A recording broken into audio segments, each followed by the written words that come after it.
Assalamualaikum warahmatullahi wabarakatuh. Yang terhormat Bapak Ibu dosen LPTK IAIN Sultan Amai Gorontalo, izinkanlah saya memperkenalkan diri. Nama saya Azwar Muhammad Nur SPDI, NIM 217021063, kelas 1.4 Fikih, dan sebagai mahasiswa LPTK IAIN Sultan Amai Gorontalo tahun 2022 telah melaksanakan video praktek uji kinerja pada tanggal 18 Juli 2022 di Madrasah Aliyah Nurul Mutahida Pinotu, Kecamatan Toribulu, Kabupaten Parigi Motong, Provinsi Sulawesi Tengah. Dengan segala kehormatan dan kerendahan hati, mari kita sama-sama saksikan video pembelajaran berikut ini. Terima kasih.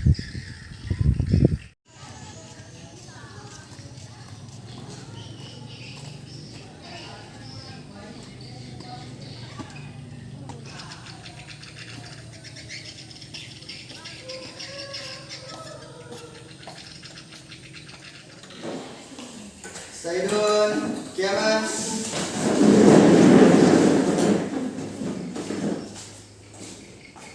Salaman. Assalamualaikum warahmatullahi wabarakatuh. Waalaikumsalam warahmatullahi wabarakatuh. Silakan duduk kembali.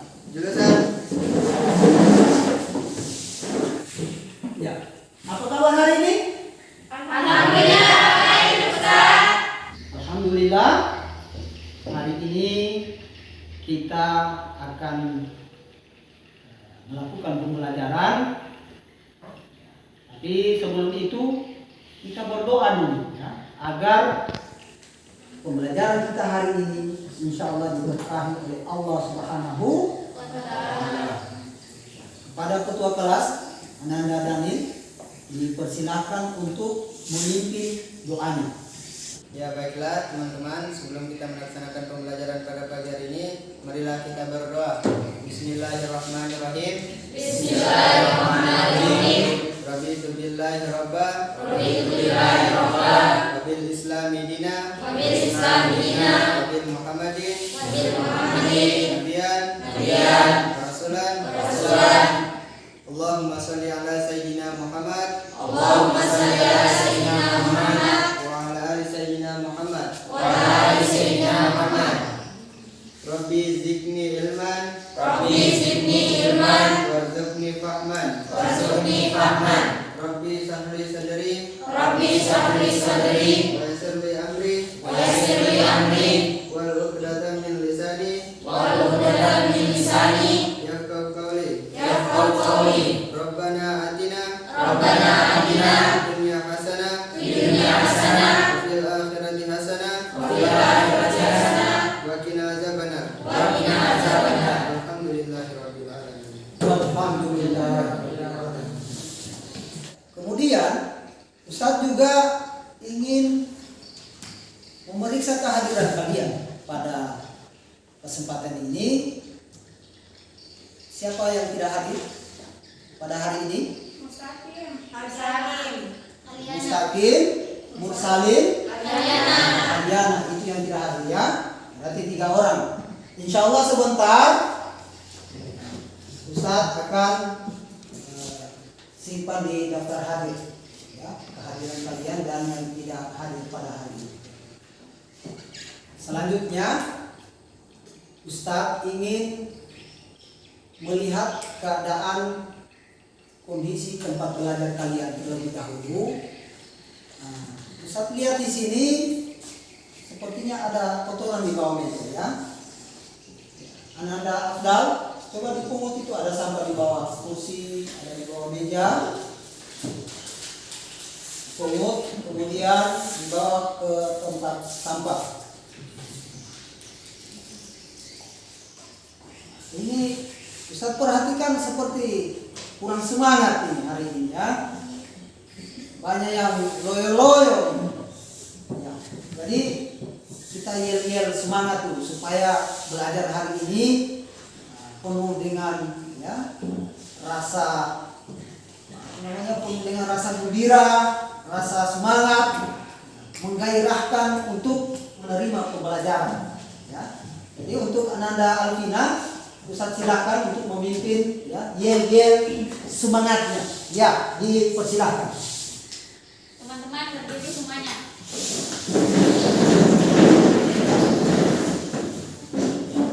Teman-teman, mari kita belajar. Hari ini kita belajar fikih. Semangat! Semangat! Yes! Yes! Yes! Iya, semangat ya. Iya, dipersilakan duduk kembali. Selanjutnya, Ustaz ingin bertanya kepada kalian, pada pertemuan yang lalu, pelajaran apa yang sudah kita selesaikan? Peradilan Islam. Peradilan Islam. bab keberapa? Keempat. Bab keempat ya. Yes, Bab keempat. Berarti saat ini kita akan mempelajari bab kelima, yakni tentang pernikahan dalam Islam, tentang syarat dan rukun pernikahan. Saat ini kita pada pembahasan tentang pernikahan dalam Islam. Tentu dalam hal ini Ustaz ingin bertanya kepada kalian, ada yang tahu tentang pernikahan? Saya Ustaz. Ya, disilahkan Ananda Alvina. Yang saya lihat di dalam pernikahan adalah wali, saksi, pengantin pria. Pengantin Pria. pria, wali, Saksi saksi, pengantin pria. pengantin pria. Ya, luar biasa. Ya, mana tepuk di tangan. Kemudian mungkin ada yang bisa menambahkan. Saya Ustaz. Ya, Ananda Aulia, dipersilakan. Dalam sebuah pernikahan itu seperti yang disebutkan sama Rusina tadi kan ada saksi, wali, sama pengantin pria. Terus ada penghulu dan juga di situ ada kegiatan dilakukannya akad pernikahan. Akad pernikahan dalam forumnya ijab kabul. Ada terjadinya ijab kabul juga di dalamnya. Ya, Ustaz. Seperti itu ya. Ini ya luar biasa. Mana tepuk-tepuk di tangan? Yang ada tujuan pembelajaran.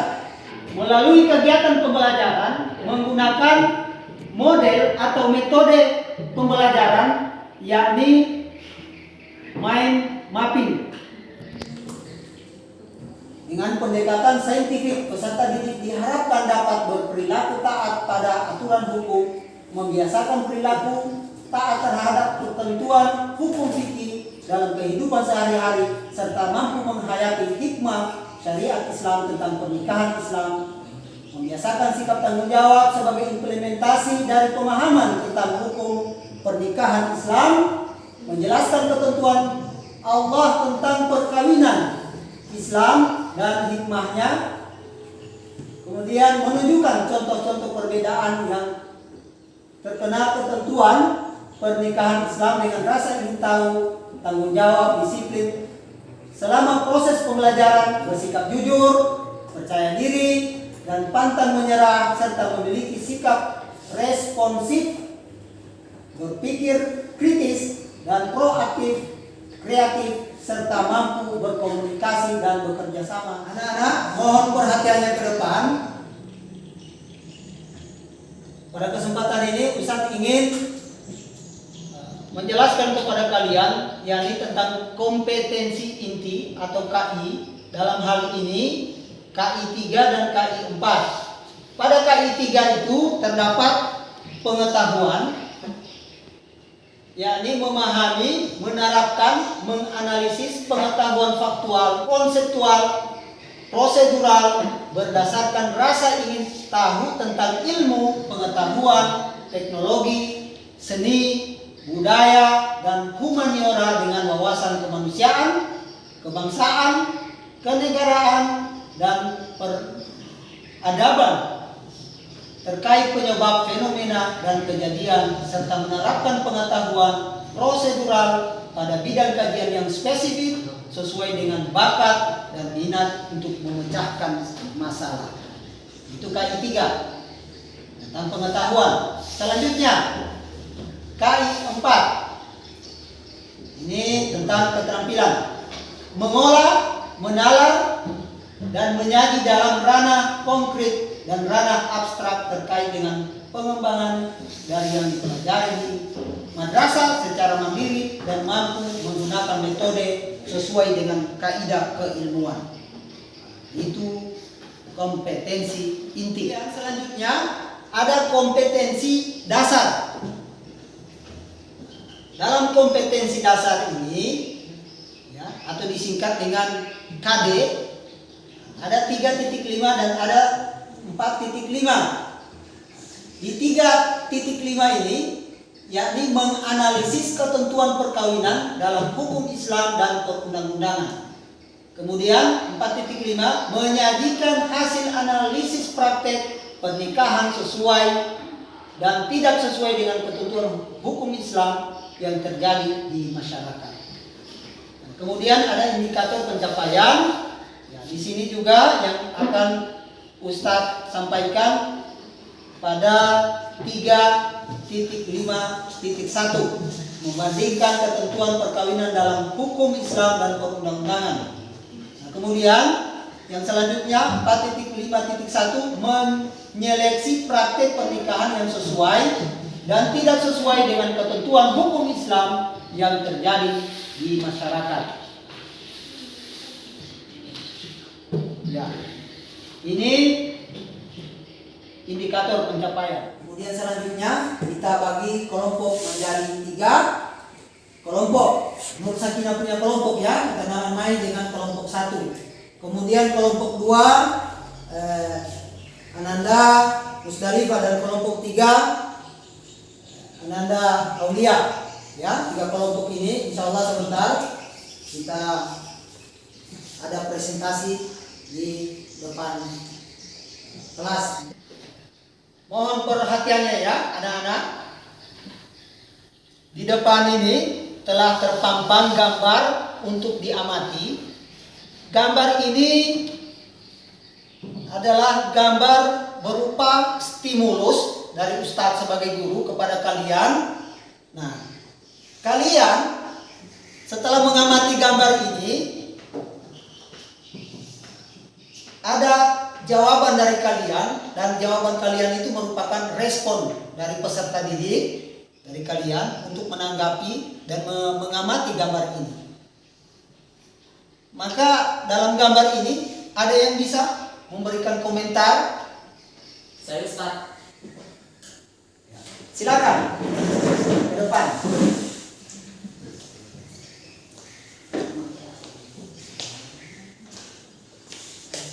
Ya, Ananda Cahya, apa yang bisa kamu amati dari gambar ini?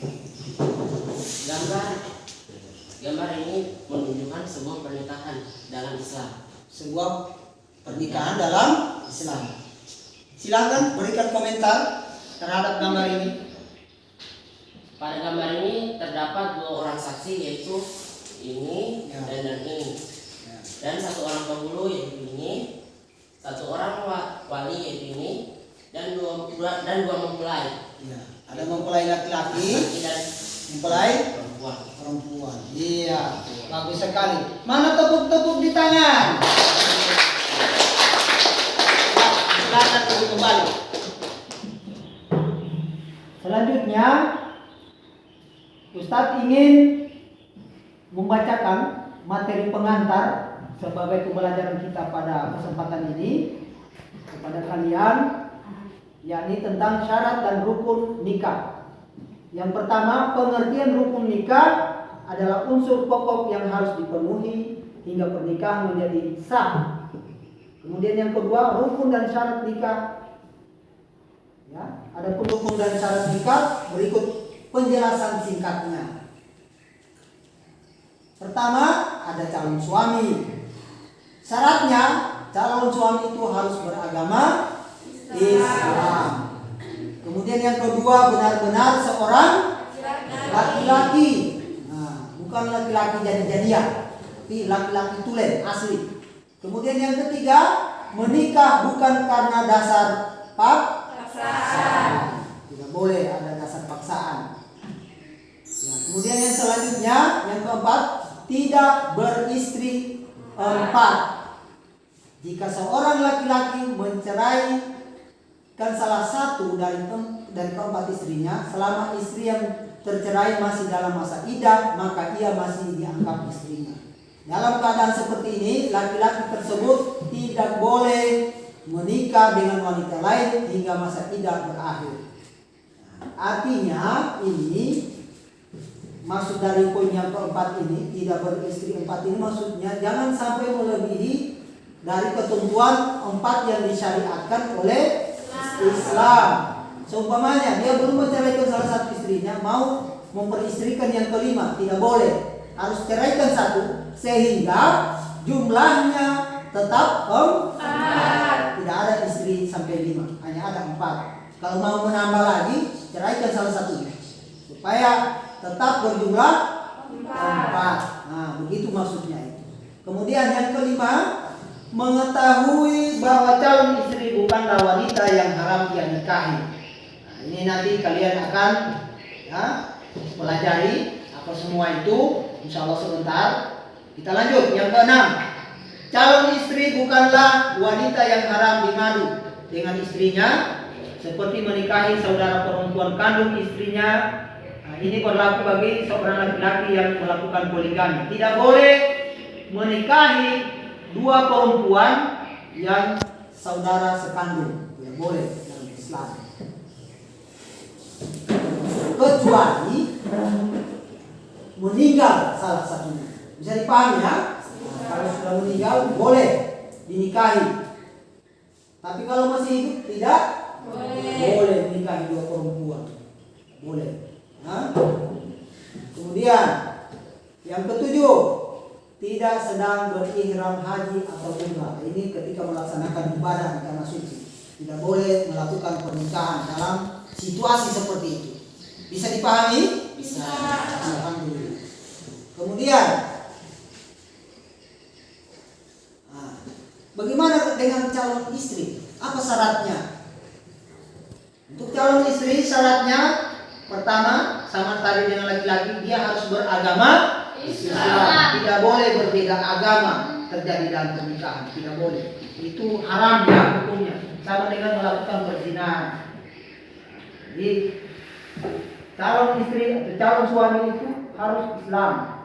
Kemudian ini yang kedua syaratnya untuk istri, benar-benar seorang perempuan. Bukan juga perempuan jadi-jadian. Dia harus benar-benar perempuan.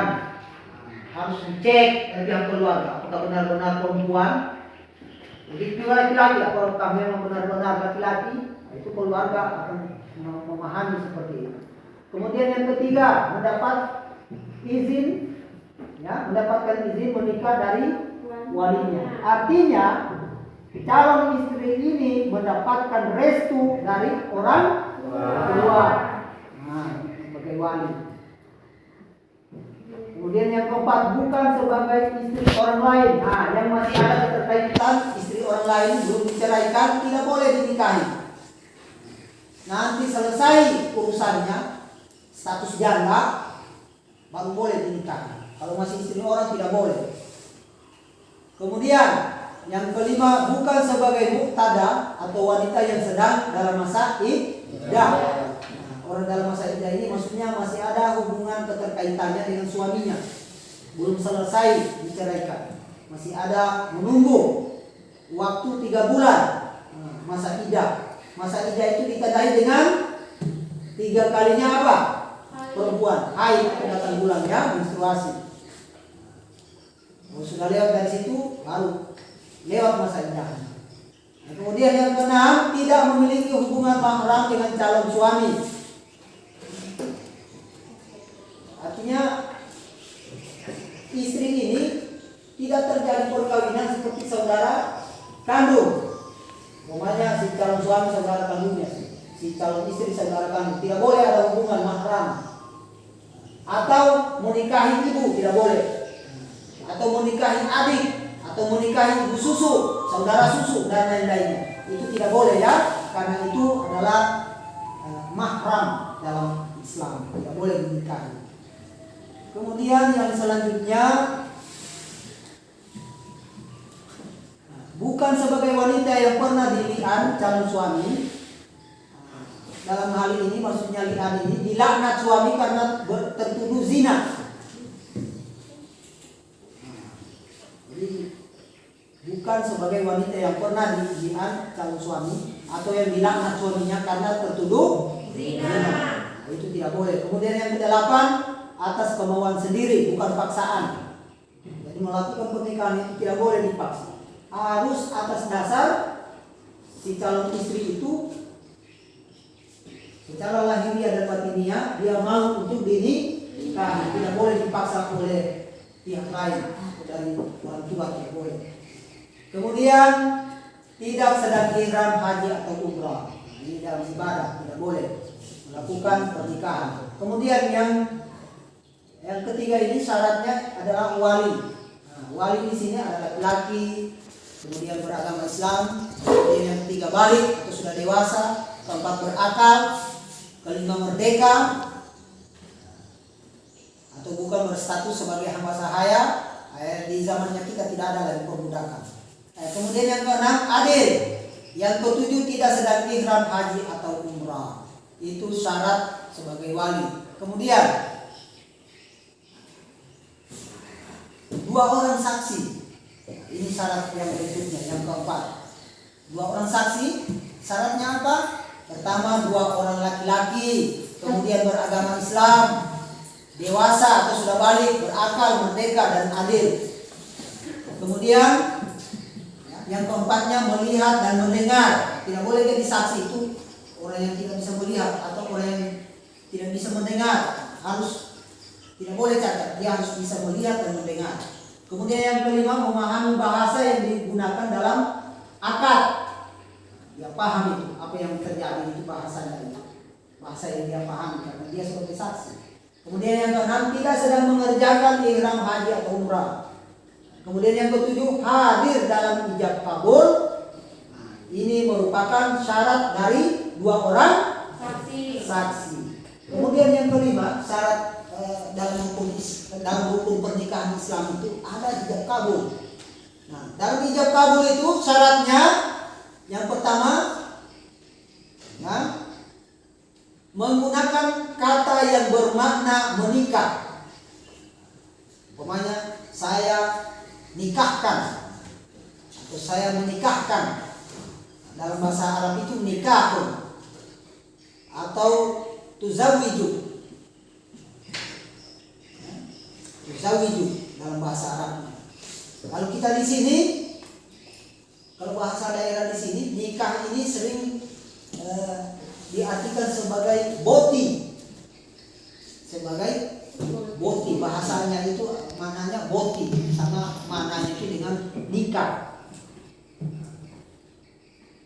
Kemudian ya dalam bahasa Indonesianya sang pengantin. Itu makna dari nikah secara bahasa. Kemudian yang kedua, lafaz ijab kabul diucapkan pelaku akad nikah.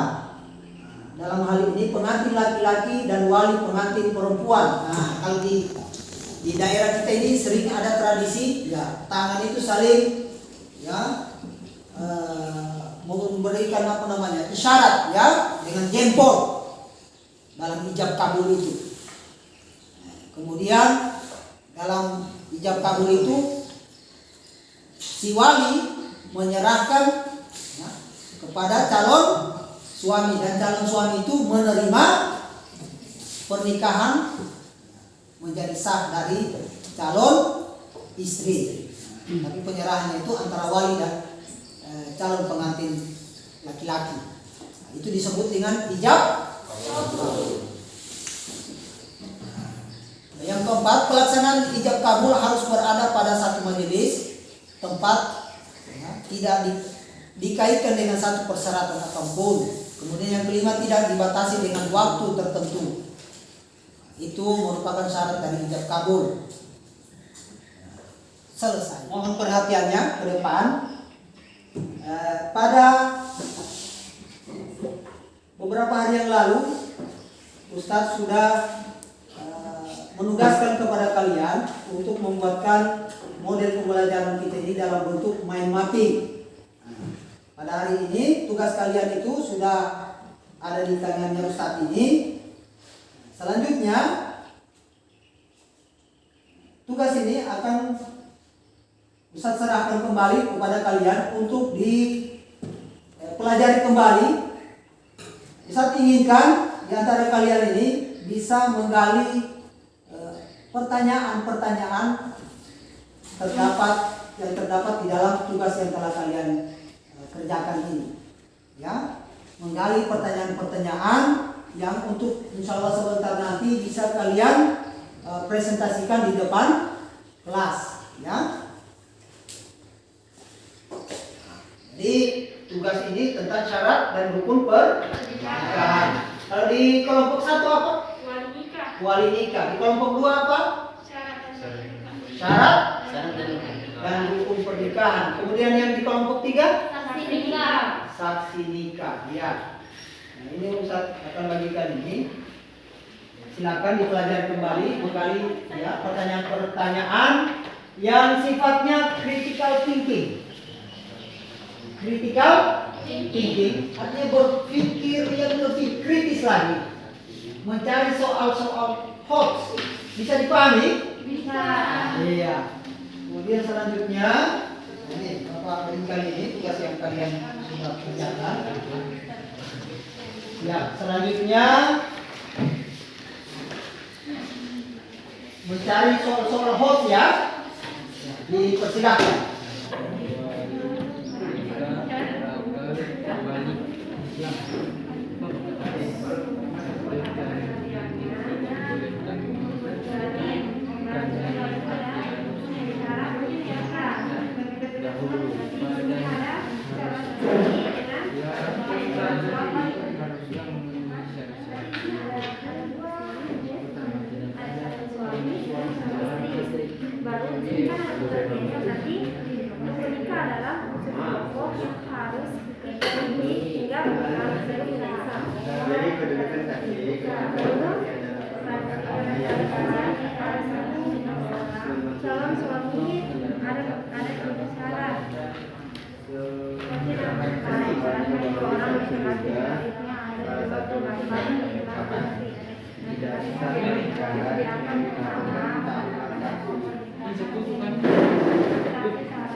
Saya berharap ya pada tugas kalian ini, pada lembar kerja ini, silakan digali ya, isinya.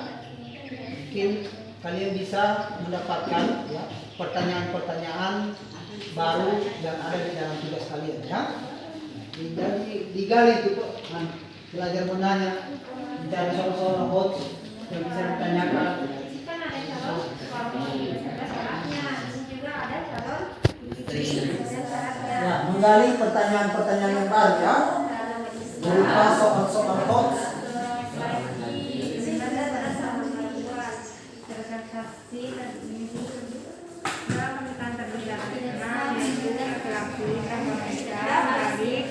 Mendengar memahami perkataan dua orang yang berpendapat, bisa berbicara, melihat, berakal, adil. Jumlah dan syarat saksi. Saksi dalam pernikahan disyaratkan seorang laki-laki. Selanjutnya ada jelas pendapat tentang saksi laki-laki dan perempuan pendapat tentang Ustaz inginkan kalian bisa mengidentifikasi ya, isi materi ini, mana yang bisa dijadikan pertanyaan-pertanyaan dalam bentuk soal hot. Ya. Lanjut, silakan.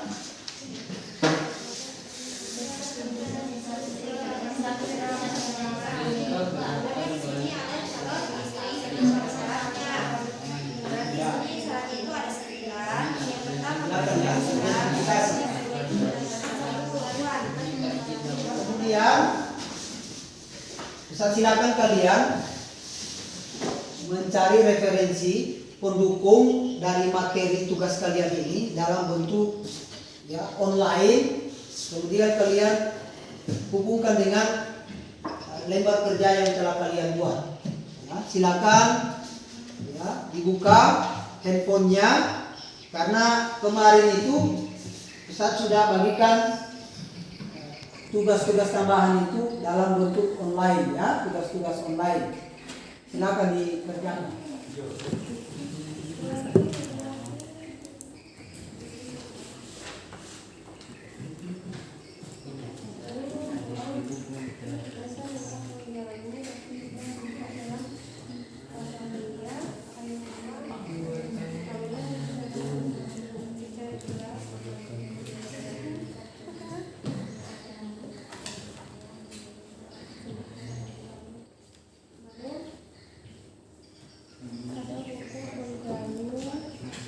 Pasal 3 ayat 2 Undang-Undang Perkawinan. Lalu juga pembatasan boleh memiliki istri.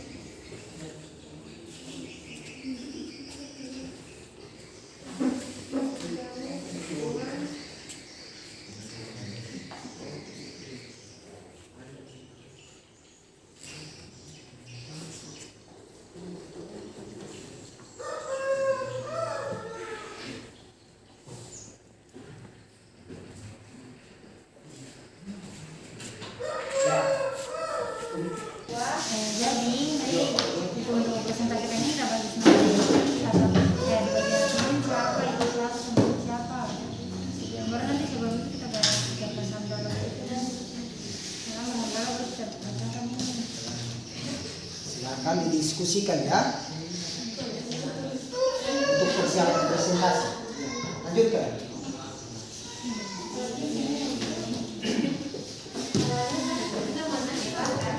Berarti yang bisa dapat menolakkan ada yang menolakkan ini, ada yang menolakkan sehingga waktu kita nanti kita bagi lagi syaratnya, ada syarat suami dan syarat istri.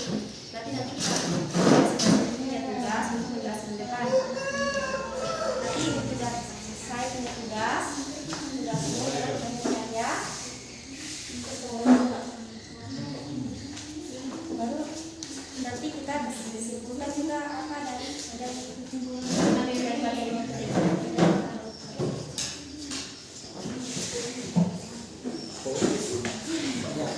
Sakina, apa hasil dari diskusi kalian?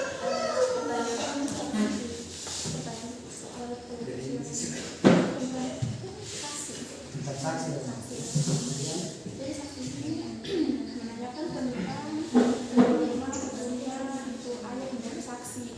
Oh, ayah menjadi saksi. Dari saksi menjadi wanita menjadi saksi. Habis itu bertanya tentang syarat dan ketentuan. Nanti yang ini Zikri yang bawah tentang ketentuan. Iya. Iya, bagus ya. Nanti kita presentasikan. Mohon perhatiannya kepada anak-anak yang tersayang. Sudah tiba waktunya kita untuk presentasikan hasil tugas kalian itu ke depan kelas ini, ya, di depan. Jadi Ustaz silahkan kelompok satu dulu ya, sesuai urutan. Kelompok satu dulu untuk tampil di depan dan menyusul kelompok 2 dan kelompok 3 untuk mempresentasikan tugasnya masing-masing dalam bentuk main. Dipersilakan kelompok 1. Assalamualaikum warahmatullahi wabarakatuh. Waalaikumsalam warahmatullahi wabarakatuh. Kami dari kelompok 1 akan membawakan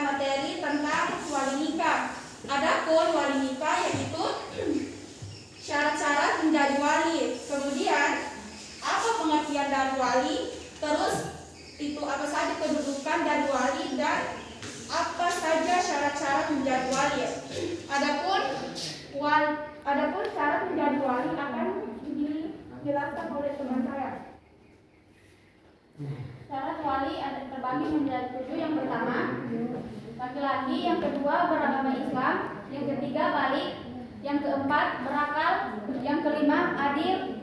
Yang keenam, merdeka. Dan yang terakhir, tidak sedang haji atau umrah. Baiklah, saya akan melanjutkan materi tentang pengertian wali. Seluruh mazhab sepakat bahwa wali dalam pernikahan adalah wali perempuan yang melakukan akad nikah dengan pengantin laki-laki yang menjadi pilihan wanita tersebut. Adapun kedudukan wali sebagaimana yang dijelaskan oleh Rasulullah SAW, la tuzawwijul mar'atul mar'ata wa la tuzawwijul mar'atul nafsa, yang artinya janganlah seorang perempuan menikahkan perempuan lain dan jangan pula ia menikahkan dirinya sendiri. Hadis riwayat Ibnu Majah Ad-Darqutni. Dan Rasulullah SAW pun berkata lagi, la nikaha illa biwaliyin mursyidi wa syahidaini adlin, yang artinya tidak sah pernikahan kecuali dengan wali yang dewasa dan 2 orang saksi. Hadis riwayat Tirmidzi. Syarat-syarat wali: yang pertama merdeka, yang kedua berakal, yang ketiga balik, yang keempat Islam. Bapak atau kakek calon pengantin wanita dibolehkan menikahkannya tanpa diharuskan meminta izin terlebih dahulu. Menikahkannya tanpa harus meminta izin terlebih dahulu padanya. Haruslah memenuhi syarat-syarat berikut. Yang pertama, tidak ada permusuhan antara mujibir dengan anak gadis yang dijodohkan tersebut. Yang kedua, sekufu antara perempuan dengan laki-laki calon suaminya. Yang ketiga, calon suami itu mampu membayar mas kawin. Yang keempat, calon suami tidak cacat yang membahayakan pengantin, yang membahayakan wanita. Ya, itulah materi dari kami. Untuk kelompok lain dipersilahkan untuk bertanya. Ya, ada yang menanggapi? Disilahkan. Saya Ustaz. Ya, dipersilakan. Jadi pertanyaan saya adalah, apakah wajib bagi laki-laki memiliki wali saat menikah? Jika jawabannya ya, apakah mungkin kerabat mana saja yang menjadi wali baginya? Ya. Ya, saya akan menjawab pertanyaan dari kelompok 2. Jadi, wali bagi seorang pengantin laki-laki tidak diwajibkan. Dan pengantin pria boleh saja melangsungkan pernikahan tanpa adanya wali. Dalam Islam yang diwajibkan adanya wali yaitu perempuan, sebagaimana yang telah disabdakan oleh Rasulullah SAW, yang diriwayatkan oleh Aisyah radhiyallahu anhu berkata, tidak sah suatu pernikahan tanpa adanya wali, maka pernikahannya batal. Hadis riwayat Tirmidzi. Bagaimana kelompok 2? Ya. Ada sanggahan? Ya, saya kira penjelasannya sudah Mas ya? pas. Iya, luar biasa. Mana tepuk-tepuk di tangan? Semangat lagi ya. Semangat lagi. Ya, kalau kelompok lain yang masih ada pertanyaan? Ada pertanyaan? Dari kelompok 2 ada? Ustaz, Ya, silakan. Anda dari mana?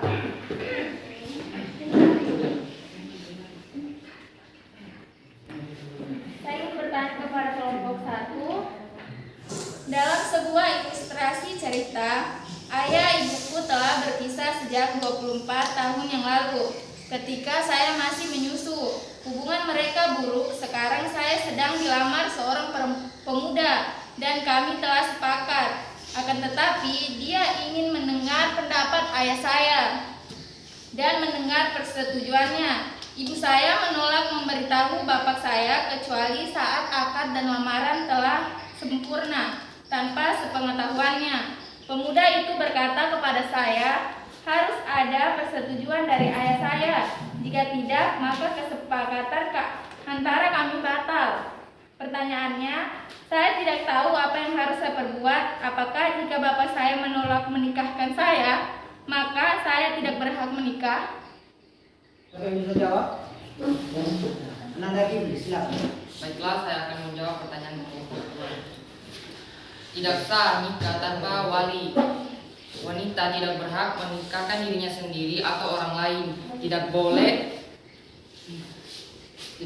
boleh memberikan wakil untuk menikahkan wanita kecuali walinya. Jika hal tersebut dilakukan perwakilan selain wali, maka dia tidak sah. Dia tidak Sah. sah. Gimana tanggapannya? Gimana? Apakah sudah puas atau ada sanggahan? Saya kira jawabannya sudah puas. Sudah puas ya? Iya. Mana close-nya? Masih lanjut? Ada pertanyaan? Saya, Ustaz. Iya. Silakan. Dalam ilustrasi, seorang wanita yang telah menikah lalu ditinggal menikah oleh sang suami. Beberapa tahun kemudian sang suami meninggal dunia. Lalu sang wanita tersebut kembali menikah, tetapi tidak ada wali nasabnya, yang cuma ada anak laki-lakinya. Pertanyaannya, apakah boleh anak laki-lakinya menjadi wali? Iya. Pertanyaan yang bagus. Ya, saya akan menjawab kelompok 3. Jadi, beberapa ulama berbeda pendapat mengenai seorang anak laki-laki yang menjadi wali bagi ibunya. Sebagaimana yang telah didefinisikan bahwa seorang anak lelaki menurut Imam Maliki bahwa anak lelaki boleh saja menjadi wali bagi ibunya karena dia berhak menjadi wali karena masih ada hubungan nasab. Hubungan nasab itu adalah hubungan yang masih berhubungan darah dengan ibunya. Tetapi menurut Imam Syafi'i, dia mengatakan bahwa seorang anak lelaki tidak bisa menjadi wakil bagi ibunya karena si anak lelaki ini menjadi nasab bagi ayahnya atau suaminya sang ibu. Begitulah jawaban dari saya. Iya. Gimana? Ananda Tifa? Saya kira jawabannya sudah pas. Pas ya? Puas ya. Tepuk-tepuk di tangan.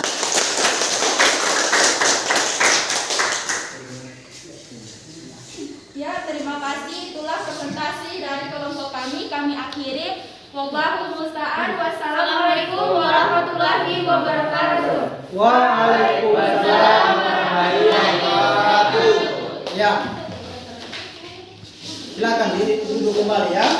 Kelompok 2. Pertanyaan itu ada di mana? Kelompok 2 sudah siap? Sudah.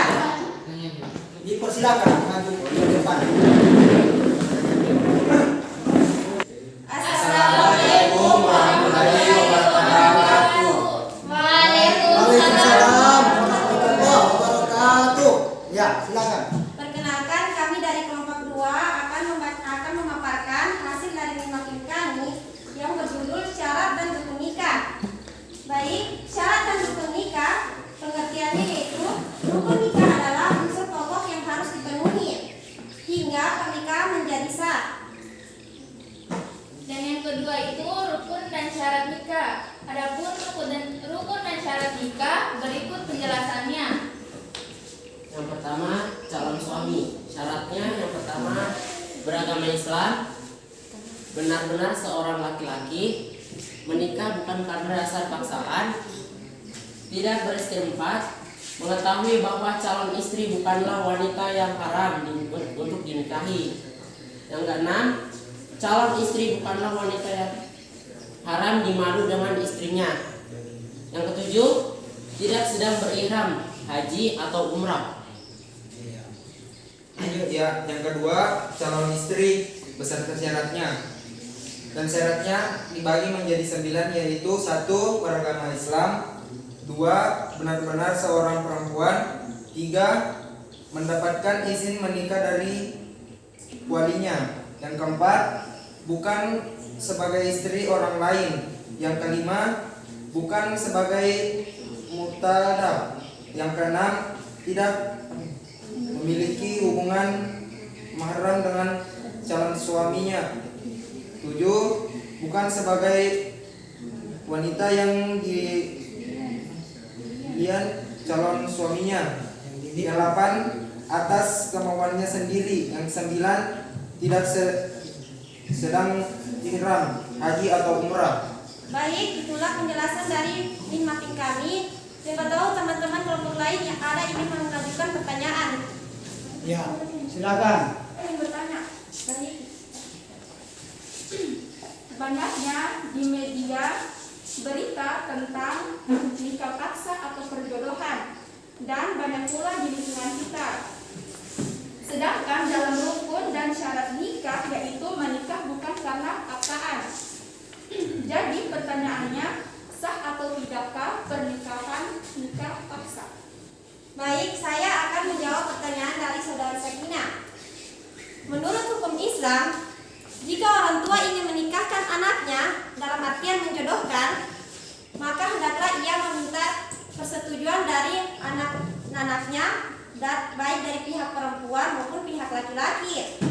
Namun pernikahan yang terjadi karena paksa tersebut tetap sah apabila yang menikahkan itu wali mujbir, meskipun tanpa persetujuan, karena wali mujbir itu adalah wali yang berhak memaksa dan yang ia nikahkan adalah dengan sepupu. Baik, bagaimana? Ya, saya puas dengan jawaban dari kelompok kedua. Iya. Mana aplausnya? Lanjut. Nana Kibli, silakan. Dalam syarat dan rukun nikah, salah satu syaratnya yaitu tidak beristri 4. Sedangkan sebagaimana yang kita tahu, Nabi SAW memiliki istri lebih dari 4. Nah, pertanyaannya, kenapa tidak boleh menikah lebih dari 4 istri? Baik, saya akan menjawab pertanyaan dari Fitri.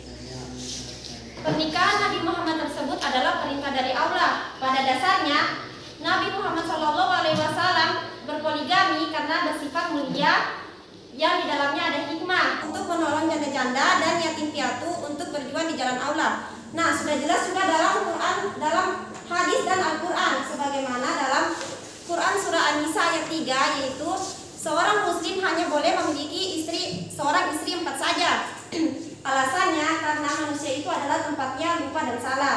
Ditakutkan jika seorang suami memiliki istri lebih dari 4, ia akan menganiaya atau tidak lupa dan tidak adil. Baik, apakah ada sanggahan? Enggak. Lalu bagaimana dengan hukum negara kita atau dalam undang-undang? Baik, dalam undang-undang tidak terdapat batas untuk memiliki beberapa istri, tetapi pembatasan tersebut ada dalam agama dan norma-norma masyarakat. Bagaimana? Saya sangat Baik. Sudah? Sudah puas ya? Sudah. Iya. Mana tepuk-tepuk di tangan? Semangat ya? Ya. Masih ada pertanyaan berikutnya? Bapak saya ingin mengajukan pertanyaan. Iya. Nanda Aulia lah ya. Silakan. Baiklah, saya dari kelompok 3 ingin mengajukan pertanyaan. Seperti banyak kejadian di zaman sekarang yang kita bisa lihat dari media sosial atau secara langsung, banyak sekali kejadian pernikahan di usia dini. Jadi pertanyaannya, sahkah sebuah pernikahan di usia dini tersebut? Ya, silakan. Oke, saya akan menjawab pertanyaan dari saudari Aulia. Jadi, pernikahan pada zaman sekarang itu dipengaruhi oleh beberapa faktor, diantaranya seperti ekonomi, pergaulan bebas, dan keadaan-keadaan tertentu. Jadi, pernikahan di bawah umur tersebut dianggap sah jika syarat dan rukunnya terpenuhi dan calon mempelai atau pengantin balik dan bertanggung jawab. Mungkin itu saja mungkin saya. Ya. Gimana Nanda Ulia? Saya sangat puas dengan jawaban Anda. Puas ya? Tidak ada masalah. Iya, lanjut. Itulah hasil dari materi kami. Kami ucapkan terima kasih. Wassalamualaikum warahmatullahi wabarakatuh. Waalaikumsalam warahmatullahi wabarakatuh. Ya, dipersilakan kembali duduk di kursinya masing-masing. Penampilan terakhir, yakni kelompok 3, dipersilakan untuk maju di depan. Assalamualaikum warahmatullahi wabarakatuh. Waalaikumsalam warahmatullahi wabarakatuh. Baiklah, kami dari kelompok 3 ingin mempresentasikan hasil main mapping kami tentang saksi nikah. Ya, baiklah, saya sedikit menjelaskan tentang kedudukan saksi. Kedudukan saksi dalam pernikahan yaitu sama halnya wali saksi juga salah satu rukun dalam pernikahan. Tak sah pernikahan yang dilakukan tanpa saksi. Jumlah dan syarat saksi. Saksi dalam pernikahan disyaratkan 2 orang laki-laki. Selanjutnya ada 2 pendapat, saksi laki-laki dan perempuan. Pendapat pertama mengatakan bahwa pernikahan yang saksi seorang laki-laki dan 2 orang perempuan sah. Sedangkan pendapat kedua mengatakan tidak sah. Pendapat pertama yang menegaskan bahwa pernikahan yang disaksikan seorang laki-laki dan 2 orang perempuan sah berdasarkan pada firman Allah Subhanahu wa taala yang artinya, angkatlah 2 orang saksi laki-laki di antara kamu. Jika tidak ada, angkatlah 1 orang laki-laki dan 2 orang perempuan yang kamu setujui. Quran Surah Al-Baqarah hadis 2 ayat 282. Adapun syarat-syarat saksi dalam pernikahan, yang pertama laki-laki, yang kedua beragama Islam, yang ketiga balik, keempat mendengar dan memahami perkataan 2 orang yang melakukan akad, yang kelima bisa berbicara, melihat, berakal, dan yang keenam adil. Baiklah, itu hasil dari menmat kami. Baiklah, apakah masih ada yang mengajukan pertanyaan? Saya. Dalam cerita ilustrasi ada sebuah pasangan yang sedang melangsungkan pernikahan, tetapi ayah dari pihak wanita tidak dapat menjadi wali karena ada alasan tertentu, dan yang menjadi wali nikah adalah kakek dari wanita dan si ayah menjadi saksi nikah. Pertanyaannya, ayah orang tua dari pihak wanita apakah boleh menjadi saksi, dan kakek dari wanita apakah boleh menjadi wali? Baiklah, saya akan menjawab pertanyaan dari kelompok 1. Yang pertama, si kakek boleh menjadi wali karena kakek adalah wali nasab. Terus yang kedua, tentang seorang ayah wanita menjadi saksi pernikahan. Dalam akad tersebut, pernikahan tetap sah karena ayah menjadi saksi dalam pernikahan. Dilansir dalam pendapat mazhab Imam Syafi'i dan salah satu Imam Ahmad rahimahullah dalam kitab Nihayatul Muhtaj halaman 6 nomor 218 dan Al-Insaf halaman 8 nomor 105, karena dia tidak menjadi wali, maka sah hukumnya dia menjadi saksi dalam pernikahan. Baiklah, apakah jawabannya bisa diterima? Bisa. Paham dan mengerti. Terima kasih. Saya ingin bertanya, apa syarat menjadi saksi nikah sesuai sunnah? Ya, silakan menjawab. Baiklah, saya akan menjawab pertanyaan dari kelompok 1. Tidak sah pernikahan seseorang tanpa adanya saksi. Adapun syarat-syarat saksi, beragama Islam, balik, berakal, merdeka, laki-laki, dan adil. Apakah dari kelompok 1 puas dengan jawaban saya? Ya, saya sangat puas. Nggak puas ya? Ya, Pak. Ya, mana plusnya? Baiklah, itu dari sedikit presentasi dari main mapping kami. Ya. Semoga dapat diterima dan dipahami. Kami akhiri. Wassalamualaikum warahmatullahi wabarakatuh. Waalaikumsalam warahmatullahi wabarakatuh. Ya, ini kelompok 1 ya. Ini Bapak koreksi hasil tugas kalian ini sudah bagus ya. Tinggal gimana lagi ke depannya, jadi ditekankan lagi pada referensi materi-materi yang lebih kaya atau keilmuannya yang bisa diambil dari internet ya, online, yang sumber-sumber dari link-link yang terpercaya. Bisa seperti itu nanti, insya Allah ya. Sudah bagus kelompok 1. Kemudian yang kelompok 2 sama juga ya, yang Bapak koreksi nanti lebih ditingkatkan lagi referensi yang dilakukan dari lain ya. Tambahan-tambahan keilmuannya ya. Jadi selain dari buku digital yang ada dalam handphone kalian, juga nanti tolong lebih banyak lagi ambil dari link-link yang dapat dipercaya yang ada di dalam Google ya. Kemudian sama ya, kalau ini untuk kelompok 3, tolong nanti dalam pembuatan matematik ini tetapkan judulnya apa yang menjadi kunci materi dari tugas matematik ini ya. Jadi ada kata kuncinya. Jadi kata kunci itu dalam bentuk konsep. Ada kotak konsep ya. Ada kotak konsep yang menjadi materi, kemudian ada turunan-turunan dari materi ini. Dan tambahannya ke depannya nanti lebih diperkaya lagi sumber-sumber yang ada di internet ya. Sumber-sumber yang dari internet, dari link yang bisa dipercaya. Bisa ya? Itu lebih ditingkatkan lagi. Itu yang menurut koreksi dari Ustaz ya.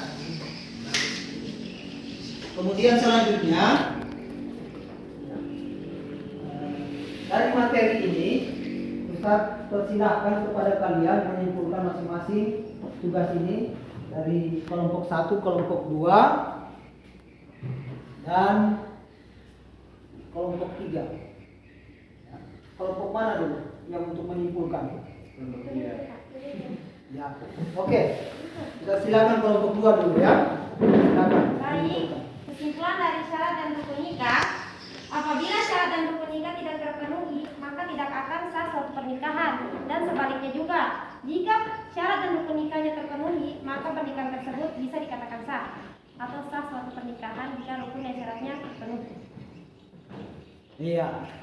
Ya, lebih semangat lagi. Mana? Kemudian berikut. Ya. Kelompok 3. Silakan menyimpulkan. Kesimpulan dari materi saksi nikah adalah tidak sah suatu pernikahan tanpa adanya wali dan saksi nikah, karena saksi nikah adalah termasuk salah satu syarat sahnya pernikahan. Ya, salah satu syarat Sahnya pernikahan. sahnya pernikahan. Ya, luar biasa. Mana tepuk tangan? Ya. Ya, kelompok terakhir untuk menyimpulkan kelompok 1. Silakan. Ya. Kesimpulan dari materi kami wali nikah adalah apabila seorang wali nikah tidak ada di pernikahan, maka pernikahan itu akan tetap batal. Tak batal ya? Iya, bagus sekali. Ya, anak bosnya.